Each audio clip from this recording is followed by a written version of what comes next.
getting ready to put on the new plastic, so I've got to take off all of this plastic here. This plastic that is on here, if you remember from the last videos, is just standard 6 mil plastic you can get from Lowe's or Home Depot or any kind of hardware store like that. What I've got now is plastic it's green. It's considered, I guess, greenhouse plastic. It's UV protected. It's actually a little more transparent as opposed to I guess the foggier look. So I'll take you inside and kind of show you what it looks like now, so I can, you know, compare it once this is done. So let's take a look. Okay, now you can see the difference here between the standard 6 mil sheet of plastic that you'll get from your hardware store, from Lowe's or Home Depot, and then this is the plastic that I got on Amazon that says it's specifically for greenhouses. It's also 6 mil and it's UV protected and more transparent. So I mean, it certainly looks really good. I can see outside and actually see things. I can see the trampoline, you know, the swing. So that's kind of cool. So I've got this first sheet on, and it made it all the way to the edge here, came all the way over, and I've got here, we'll go outside, and I've got to mow today, so the yard's kind of long. But it reached the bottom, and then I've got probably, I don't know, 4 to 5 feet of plastic left, scrap that I'll roll up and use for something else maybe. You can see it covered halfway, actually over halfway. I went about 4 feet past half. So I only ordered one of these. Now that I know how much it covered, I'm going to go ahead and order the other one today. So that'll be here in a couple of days. So yeah, really happy with how this is working out. I'll show you how I'm going to fasten this plastic now. Before, I had ran the plastic over and then added these strips of 2x4 that I'd cut, that me and my dad had cut. So I'm not going to do that this time, mainly because I don't want to remove this one. I might just go ahead and remove this long piece because the 2x4 is already there. But I didn't want to remove this piece that's going over here because it is actually holding this pin pretty tightly. Now the pin would stay if I removed it, but it's kind of a hassle. So I actually bought something that I'll show you that I'm going to use to bend over it. I can't remember the name of it, but so I'll use that. I'll certainly have to buy more. They're about, I don't know, $3.75 a piece, and they're, I don't know, 10 feet long. But I'll show you that here in a minute. Okay, so here's what I bought. I'm not sure, I can't remember what this is called. You'll probably recognize it. You'll find it in the screen door section, typically, kind of that door aisle. So a little piece of like plastic, but it's super flexible, see? And it's about $3.75 a piece, which, you know, there's probably a cheaper solution. I'd love to hear some ideas, but this was kind of the quickest and cheapest solution that I found. Basically, I'm going to screw this in on top of it, like that, to hold it in place, to hold the plastic in place. I kind of wish these notches weren't there, but they shouldn't cut into the plastic, so we'll give it a try, see how it works out. Okay, so this is what we have going on. We have this piece of vinyl plastic screwed in 3 places here along the side. Made sure to make the plastic about the same all the way down so that I can pull it tight once I get on the other sections.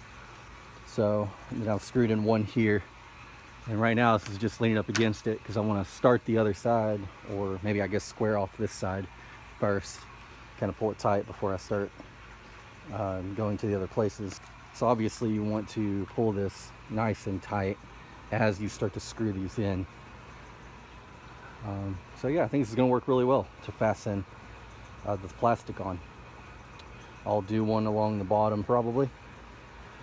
So we'll see. I might do that later before the winter, so we'll see. I thought I would show you a little bit of what I've been dealing with here, the problem I'm having and what I'm doing to solve it. So normally, okay, so I've got this 4x4 post going all the way across. I have two of them actually. Now this here, two of these 2x4s standing on end on the side, they were bolted into this metal, but for some reason the screw snapped and this dropped down and the whole thing kind of dropped. So temporarily I had this brace. It's been here for a while. I wouldn't really call it temporary anymore. But I had this brace and lifting this up. So for the longest time, I was having trouble figuring out how am I going to pull this up because it's so dang heavy, as you can imagine. Well, solution, a jack. So cut a board to fit underneath it. I've jacked it up a little bit. It's pretty darn close. So I'm going to screw it in and see if that holds. Now I've just got one right now. I'm actually going to screw in two of them and maybe put another one on the other side there. Probably two more over there. So hopefully that'll hold it this time. So I've made an upgrade. It's been added a filter. And here it is. I'll kind of go through and explain what I've done and why. First you'll notice I've got some duct tape here. Well, that's because I don't have the proper fittings at the moment, and I've been on this project way too long today, so I'll go fix it later. So I've just put some Gorilla Tape on it for now. Basically, I've got this 2-inch bushing, 2 inch to 1 inch, and there's here a 2-inch coupling, and it's just not very secure inside of it, and I don't trust it to be running all night. I don't want to run my water out. So, I mean, I do have a float switch, but I don't want to waste water. So for tonight, until I can get this thing fixed proper, Gorilla Tape will have to do. What I'm doing is actually a filtering. I turned that on, I'm not even joking, 2 minutes ago. First time kicking it on. Look how much junk it's already caught. So what I'm doing, obviously, is trying to filter out the junk out of the water. Now, I used to have a little, if you remember in my previous videos, inside that bucket there was a bucket hanging inside in the barrel. But inside the bucket, I had some of this polyfill, and I mean, I had to change it a lot. It would be full after a few hours, so, which this may do at first, but I wanted something a little more permanent. I was actually going to replace this entire barrel with this as a swirl filter and like build up a rig there to hold it, but I didn't feel like messing with that. As you can imagine, it's a lot of work. This barrel would have to be emptied into these tanks, and then I'd have to like decouple all this and then figure out how I'm going to build it, because while I have an idea, I'm not 100% certain. This is hopefully going to clean out a lot of the junk in my water, keep it cleaner water, and less things kind of floating around, get a lot of the muck that's settled in the bottom. I'll stir this up every now and then just to keep this thing going. So I took my other pump, I had an extra pump, put it in here. It was I think it's like an 800 gallon per hour pump, and I ran a pipe up, elbow over, a little joint to easily disconnect this, elbow straight in, 2 inch, and here it is coming out. So now I have a concern. I'm a little nervous to be letting this run all night. I may not. I may turn it off and then turn it back on tomorrow. My concern is this filling up, getting too clogged up at some point and spilling out. So my solution is to add a 1 inch outlet here, elbow it over and go out. Now the reason I'm not doing it on this side is because I plan to maybe reuse this setup for the swirl filter later, and I know I'm going to want it out here, so I'll just have it come out, angle out, and go down. That way if it does fill up, it'll spill into the grow bed. So I mean, this should work really well. I mean, I've had really good success with polyfill like this. Run your water straight over on top of the polyfill. Mix the polyfill around just because, you know, you don't want to waste it. Let it really get gunky before you exchange it.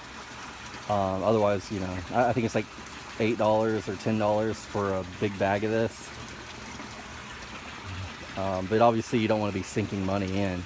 You want to be getting value from your system, not putting money into it.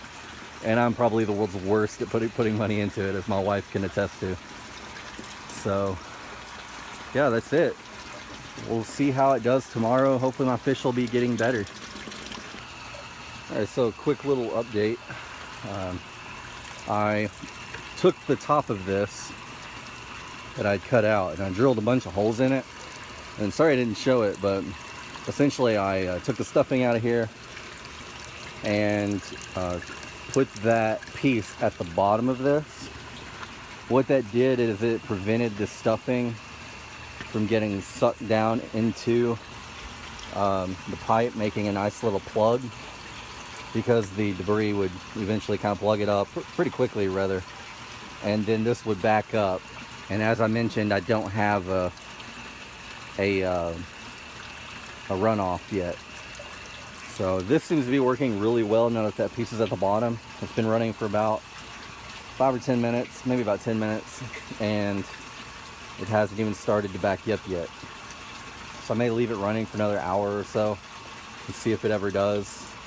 Because the last thing I want is this thing to just overflow and lose all my water, basically. So, although I did move the switch, the float switch, onto I love my little mess of cords here. That's my float switch. So it's connected directly to the main power, and then I've got this three-way, which, you know, I then have running the fan and both pumps. Now you may be looking at this and saying, oh my gosh, he's crazy, and you're probably right, but it's working. You know, it's not hot or anything. I know a little something about making cords get hot, so but no, it's running fine.